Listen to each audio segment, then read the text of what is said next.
Whenever it comes to rotate inside, we'll need a shape a little more interesting than a box in order to rotate it inside. So I'm going to Shift A, add a plane, and we'll just move it over to the side. And I'm just going to begin drawing some box cuts on this plane, cutting all the way through it. We can press Alt X, mirror it to the other side. And now we have mirror happening.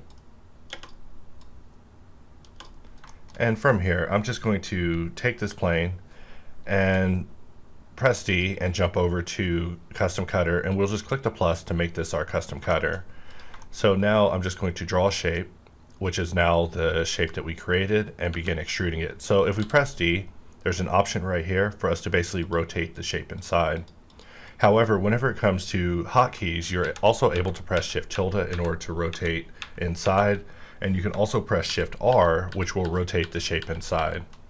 However, whenever it comes to wedge, wedge is a shape level modifier, meaning that we're modifying the actual shape itself on the data and the way it's being translated via the lattice, instead of actually rotating the shape inside. So whenever it comes to wedge, wedge is rotated a lot differently. For example, if I wanted this wedge to be on the other side, I could simply press D and go in and jump between the various quick prefs of the wedge to jump it from one side to the other.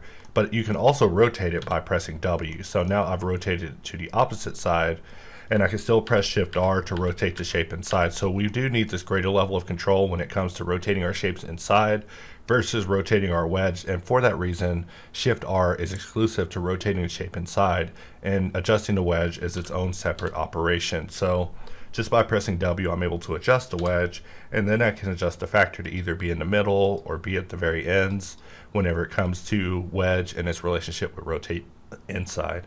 However, I can always click on the rotate inside button in order to rotate the shape inside during this pause mode. Shift R is also used in terms of array. So if I were to just click and drag to create my box and I press V to jump into array, I can press Shift R and that will reset the distance between the arrays. Sometimes when you change axis, your distance is so far you can't tell exactly where your array is. By pressing Shift R, you're able to reset it. Alternative to pressing Shift R, you can always press D to go inside your helper and change this to something like 0.2 and just begin dragging it, and you'll begin bringing your shapes back into focus if you have them so large that they're no longer able to be seen.